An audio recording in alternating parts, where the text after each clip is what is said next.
Coba fitur dengarkan berita di News Plus aplikasi RCTI Plus.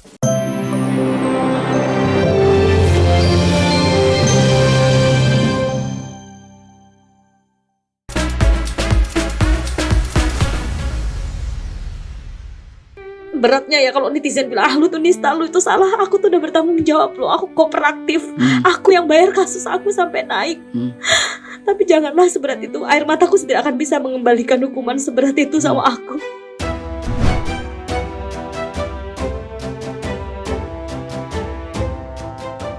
Tangis ex-narapidana kasus penistaan agama Lina Mukherjee pecah di depan Grace Tahir saat sesi podcast.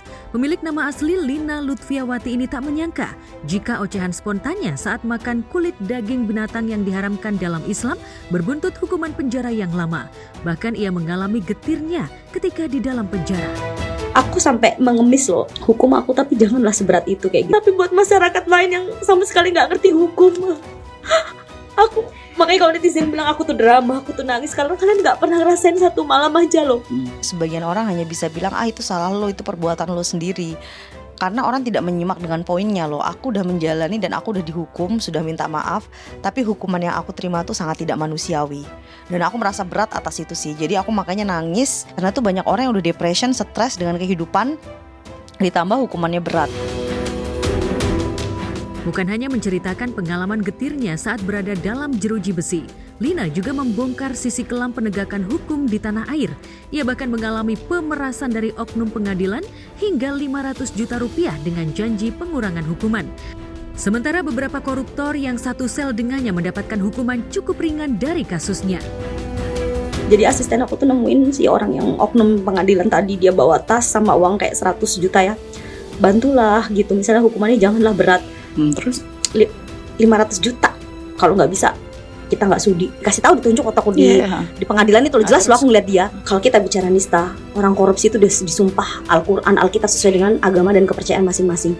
Dia tuh lebih menista daripada saya. Kenapa? Uang masyarakat yang harus bayar pajak besar, yang gajinya kecil. laki perempuan ada semua oknumnya. Oknum itu adalah orang yang udah ahli dalam pemutaran fakta. Jadi dia pasti pakai cash, sehingga tidak ada jejak digital kayak gitu. Dari awal aku jadi tersangka sampai aku di pengadilan tuh duit aku tuh memang hampir 600 juta habis. Ketika oknum menekan, kamu bisa apa?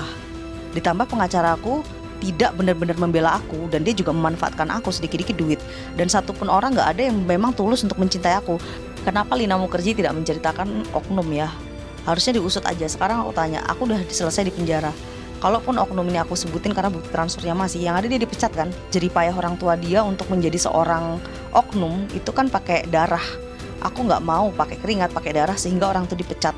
Ketika dia dipecat beneran, apa yang aku dapat? Aku hanya mengedukasi kepada masyarakat luas bahwa hukum itu sangat jahat sekali. Jadi kalau kamu nggak punya kuasa, jangan macam-macam. Ya, nama Lina Mukherjee sempat mencuri perhatian sejak 2 tahun silam. Ia meluncurkan konten kontroversial karena kasus penistaan agama yang menjeratnya. Kala itu wanita kelahiran Banyuwangi, Jawa Timur 10 Mei 1990 silam ini membuat konten makan kulit binatang yang diharamkan dalam agamanya dengan mengucapkan kata bismillah hingga viral. Lina pun akhirnya dilaporkan ke Polda Sumatera Selatan pada 15 Maret 2023 atas dugaan penistaan agama. Lina kemudian ditetapkan sebagai tersangka pada 27 April 2023 lalu oleh Direktorat Kriminal Khusus Polda Sumatera Selatan. Lina kemudian dinyatakan bersalah dan divonis hukuman 2 tahun penjara oleh Majelis Hakim Pengadilan Negeri Palembang pada Selasa 19 September 2023 lalu. Sebenarnya ini pelajaran yang berharga buat saya dan buat semua orang. Kalau misalnya orang berpikir cari viral, apa yang saya lakukan ini sangat-sangat berbahaya. Yang seperti ini saya tidak pernah sangka akan sekepleset, akan seviral seantero jagat. Setelah menjalani hukuman 1 tahun dan 6 bulan di Lembaga Pemasyarakatan atau Lapas Perempuan Kelas 2A Palembang, Lina kemudian dinyatakan bebas bersyarat pada Rabu 10 November 2024 lalu. Namun meski masih bebas bersyarat, Lina sudah banyak warawiri bicara di kanal video berbagi milik para pesohor, termasuk bersama Ashanti. Luapan getir dan kekecewaannya pada penegakan hukum yang dianggapnya tak adil ini pun kerap menuai sorotan. Hingga tak jarang Lina mengaku diteror oknum tertentu yang selama ini menjadi maklar hukum di negeri ini. Jujur ya, saat aku podcast gini pun yang memberi hukuman pun sebenarnya masih nggak seneng loh. Kenapa Lina Mukherjee itu banyak bicara di podcast di ini? Ya kalau kamu nggak seneng, coba kamu ngerasain di penjara 1 hari aja. Aku ngerasain betapa pedihnya. Wajar kalau aku nggak terima, wajar kalau aku merasa kayak ini terlalu berat loh buat aku. Karena kalian cuma bisa ngelihat, tidak pernah ngerasakan. Fisik sih enggak ya, tapi kayak ngancem-ngancem aja gitu. Misalnya kayak aku ngadu kalapas gitu, itu bakal diancam sama dia, terus ngebrak meja, yang nunjuk-nunjuk pakai kasar kayak gitu. Mungkin kadang gini loh, nggak segala sesuatu tuh harus kena fisik ya, tapi omongan kasar itu sampai sekarang membekas. Saat selebgram Lina Mukherjee meronta bagaimana ia diperlakukan tak adil karena harus menjalani masa tahanan di penjara melebihi hukuman para koruptor.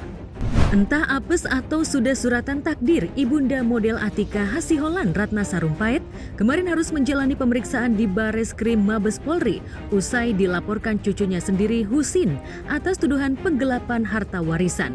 Kepada juru warta Ratna Sarumpait dengan nada terheran-heran dengan langkah cucunya itu, Ratna mengaku ada kekeliruan cara berpikir dari cucu anak pertamanya Muhammad Iqbal. Ia pun pasrah menerima nasib yang harus dilaluinya akibat kesalahpahaman ini. Masa kalian percaya saya menggelapkan barang dari anak kandung saya sendiri? Emang saya mau bawa kemana? Umur saya udah tinggal segini. Harta yang dia persoalkan itu bukan harta dia. Itu harta dari Iqbal, bapaknya. Selama Iqbal masih hidup, anak-anak Iqbal tidak berhak mempersoalkan itu. Nggak apa-apa, itu ya nasib aja. Dituding tidak memahami masalah dan sesat pikir karena menempuh jalur hukum dengan melaporkan neneknya sendiri. Kepada tim Gospot, Husin mengklaim tidak pernah memperkarakan harta milik ayahnya. Sebaliknya ia berdalih kasus ini bermula dari laporan ibundanya atas dugaan penelantaran anak hingga merembet ke masalah warisan. Saya tidak pernah mempermasalahkan harta ayah saya. Karena memang saya juga tahu pribadi ayah saya ini alhamdulillah masih hidup. Permasalahan keluarga ini sampai masuk ke ranah hukum itu kan karena ibu saya itu melaporkan terkait penelantaran anak ya di Polres Metro Jakarta Timur, yang mana itu merembet.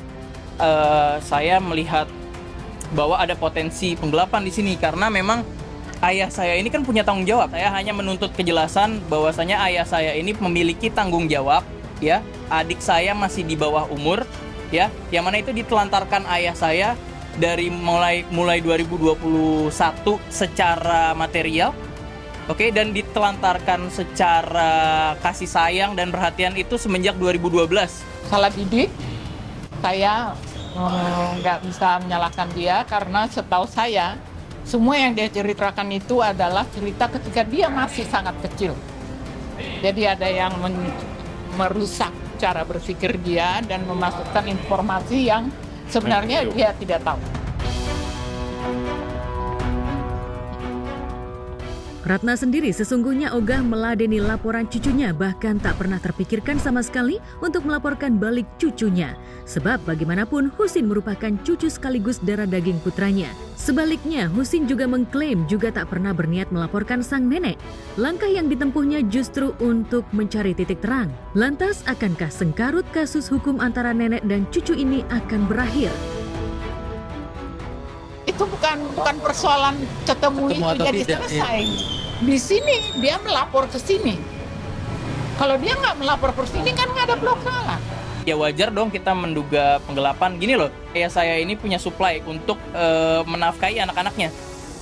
Tidak dijalankan. Kami minta, tidak diberikan. Kami bertanya, tidak diberitahu. Lalu kita untuk menjalin komunikasi yang baik secara kekeluargaan juga tidak terjadi. Saya diusir bahkan untuk hanya sekedar minta biaya pendidikan itu saya diusir. Makanya kita terdorong lah untuk melaporkan ini ke Bareskrim Polri. Yang mana ini sebenarnya niat baik saya juga agar permasalahan ini cepat selesai, teman-teman. Enggak, ini nggak ada urusan damai. Dia cucu saya, darah daging saya. Nggak mungkin juga saya harus dipenjarakan. Dia cuma keliru. Dia keliru, ya saya perbaiki.